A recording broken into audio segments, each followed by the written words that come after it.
What's going on, nerds? Welcome back. My name is Sned. So, not much to talk about with this intro. We've been streaming over on twitch.tv/snedglow, and I've built the giant dirt circle in the sky that our building, like our tower, is going to go on. And then after that, I streamed where I built the platform that our tower is actually going to go on top of. But anyways, guys, let's jump right into this. Leave a like if you liked it, subscribe if you didn't, and please enjoy the episode. Welcome back, everybody. So, oh boy, this is an episode that I tried to record, but for whatever reason, it didn't pick up my microphone the entire time I was recording. I have no idea why. I have not changed anything. In fact, I even streamed the same day that I was recording, so nothing changed. I have no idea, but we're gonna redo everything that we just did. But that's okay, because that means that we get to go back to the EVERDAWN, and I get to show you guys some little tricks, I guess, with the mini bosses, or I guess bosses, in here. So, about 700 meters away, right over there, actually, 738.4 meters away, to be exact, there is a wizard tower. And in that wizard tower, there is a boss called the Alchemist. And what the Alchemist is basically a different version of the summoner or whatever that we fought in the Everbright. So he dropped us this pretty little arc called the Dusk Arc, and what this thing does is it makes it so that we can be invisible while we're sneaking.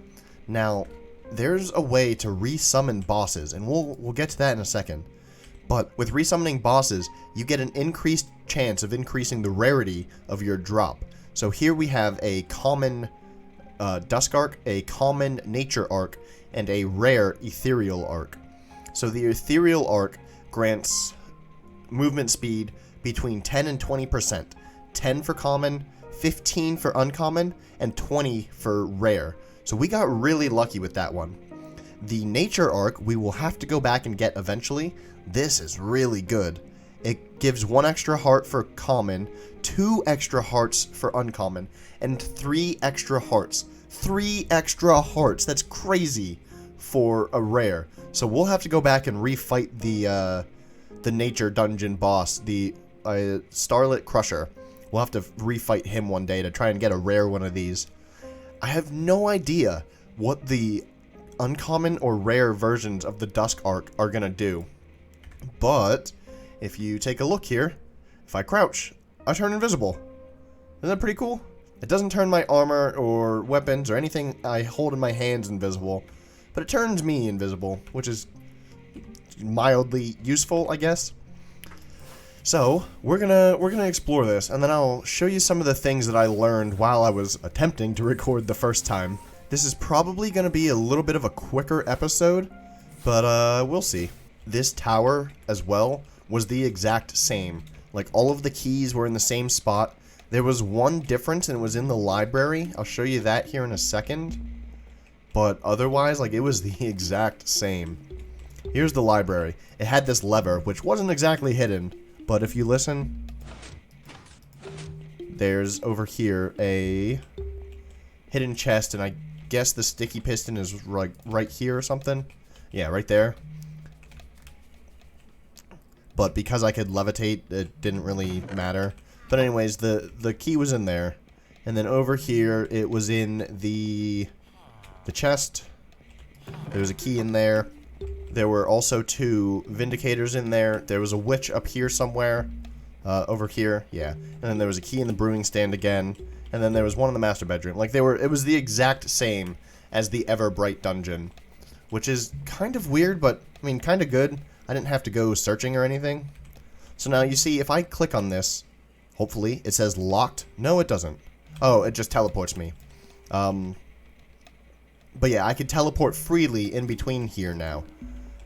So, if I take out my Dusk Arc and put it, like, use it on the Blinding Keystone, it resummons the boss. So we're gonna have to fight this guy again. It shouldn't be too difficult. He didn't really do anything special. There was nothing too crazy about his attacks. And in fact, I kick his butt pretty quickly. The one thing I noticed, though, is that my wolves don't seem to want to do damage to him. So if I switch to my wolves quick, they'll attack him a little bit. And I think when he blinds me, he also blinds them. So like right now, I think they're blinded. Oh, well, maybe not. I swear, the first time I fought him, they were not attacking him. And I actually did use my sword on him, but this time it's looking like I might not need to. It was definitely a little bit harder of a fight than the summoner was. The summoner just summoned things, you know, it's in the name. But this alchemist, he, stop making me go blind. I want to show stuff. He drops these rocks and then eventually at half health, I think, he'll change those to lava pools. And then these pools, these little pools of poison become, what do you call them? They become harming effects. And then he drops these rocks from the, oh, there it is, lava. And then he'll shoot fire arrows at me as well. But he drops these rocks from the ceiling, which you can't block. The arrows, obviously, you can. But even those falling things don't seem to do too much damage. And hopefully this time, when we kill him, we'll get at least an uncommon, but hopefully a rare loot bag from him. And you're dead. No? And you're dead? You're dead. Will you just die? Hey, there he is. Ooh-wee. So now we got an uncommon alchemist loot bag. So let's see what this hopefully uncommon Dusk Arc is gonna do. Dusk Arc uncommon grants invisibility while sneaking with reduced smoke. Huh. So what does that mean exactly? I have not the foggiest of ideas. So I say we try again and see if we can't get the rare, right? Let's just see what happens. So also one thing that I noticed, if you look up at the top of the screen where it says Alchemist and then it has a little star next to his name, that star is his difficulty level. So the first one that I fought on camera but unrecorded, or recorded but whatever. The first time that I did this, it was a gold star, but now that I resummoned him, it's a platinum star, meaning that the fight gets a little bit harder, and that's why I got a different colored trophy. It looks gold, but it looks silver rather, but it's platinum, I promise you. At least that's what the books tell me.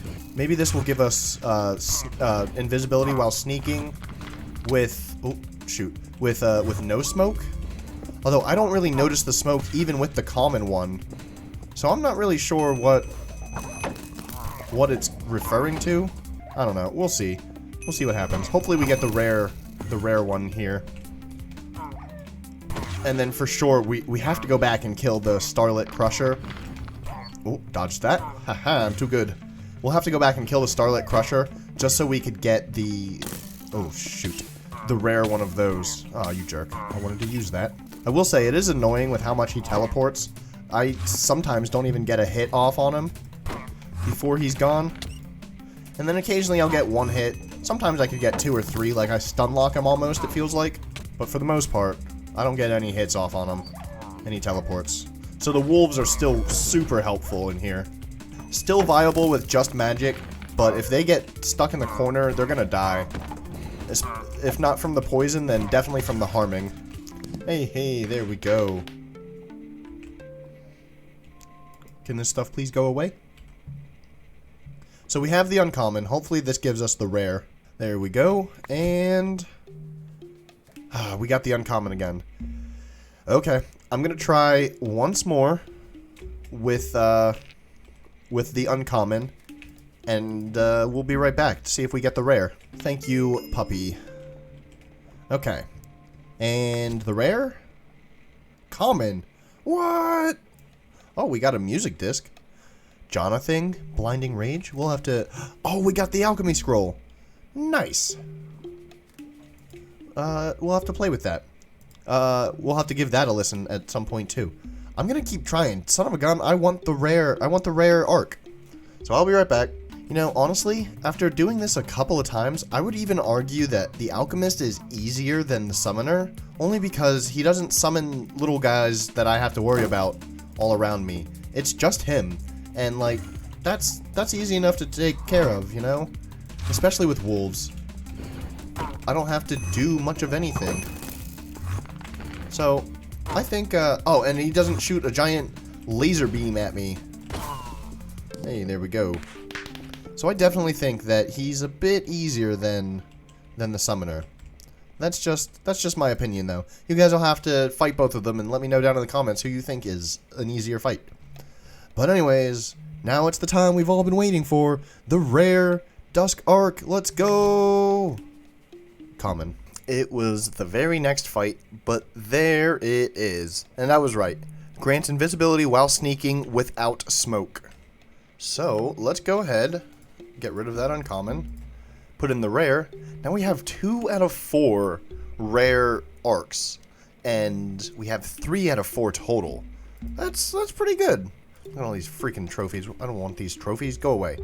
I only need the 1. I have a couple more things to show you guys.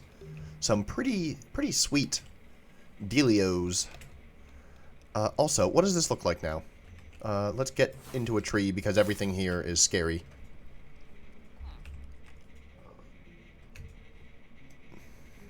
I don't really notice too much of a difference, to be honest. I still look invisible. But I guess now there's no smoke. So, hey, that's cool. This stuff right here, these little crystal columns, that's the moonstone stuff. And it looks like you can only make a shield out of it, I think. Vitreous moonstone shield. I don't know if it does anything special or what. I don't know. Who knows? Oh, shoot. My shield is almost broken. I'll have to give that time to repair. I didn't realize, but I was basically camping my shield the whole time I fought him. What, like 5 times in a row? This crystal glass here. Where's my... There it is. It gives you some pretty cool looking glass. Similar to the midnight glass. This gives this crystal glass stuff. I think it looks pretty sweet. I don't know what you think. And then I went caving. I don't exactly know where my hole went, because I wanted some cobblestone. The lunar cobblestone looks so good. I have no idea. We'll just dig straight down. For the most part, the minerals and ores and whatnot here are the exact same as the Everbright, with some differences. Here you could find, I have this horizonite, I think I'm saying that right, horizonite ore, and this stuff is pretty cool. It doesn't seem like anything spawned in the caves either. I did fight 2 things in the cave. One was like a beetle that I also saw spawn up top, like on like the surface, and then one was like an ant thing. I'll look it up in a second. But this horizonite ore, it doesn't make anything too spectacular. Like, the helmet is only 2, the chest plate's only a 5, 4 for the leggings, and 1 for the booties. But it makes these swords and, like, these tools. So, like, the horizonite sword sets targets on fire. It automatically has flame, or fire aspect, rather, built in. The pickaxe auto-smelts ore, the axe auto-smelts, I guess, logs, and the shovel auto-smelts, I guess, glass. So that, I don't know what the hoe would auto... That's weird. Well, baked potatoes, maybe? That's just the theory. I have no idea. These blocks also look really cool. But it also makes this thing called a horizonite forge. And we're going to go back and take a look at that. Let me see if I could find one floating around down here. Oh, actually, there's the ant that I was talking about. They're supposed to be fast and scary. I'm overpowered, though, so, like, they're not. Oh, there it is. This is the horizonite. This stuff right here.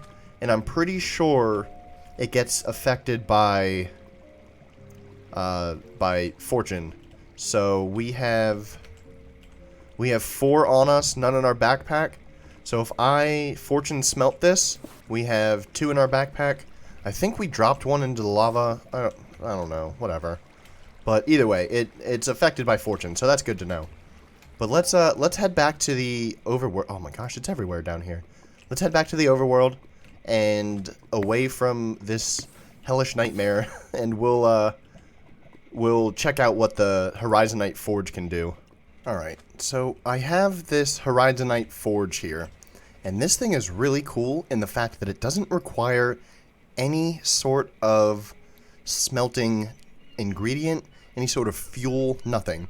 You could put fuel into it, but if you pay attention to this bar, see, there it just ticked up. This thing just passively generates fuel, and it's, oh my gosh, it's so good.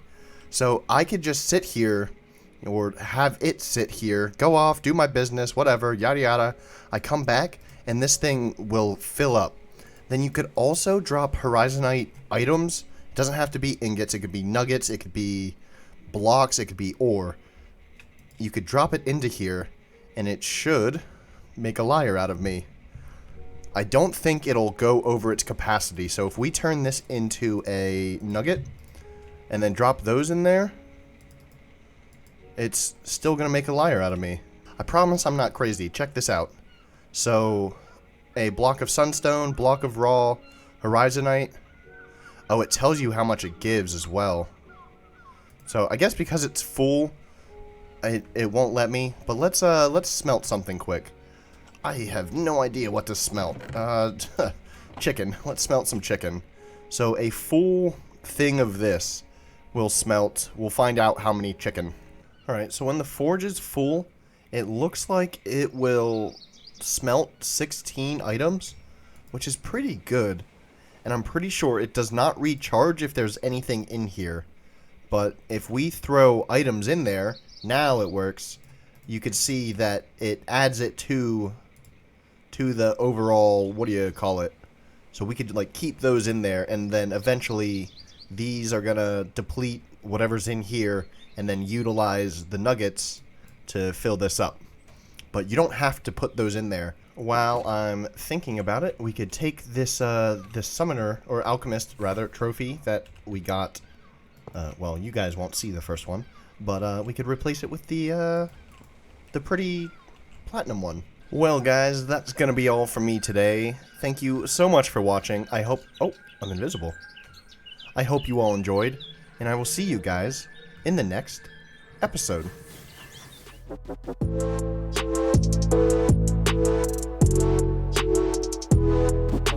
Okay.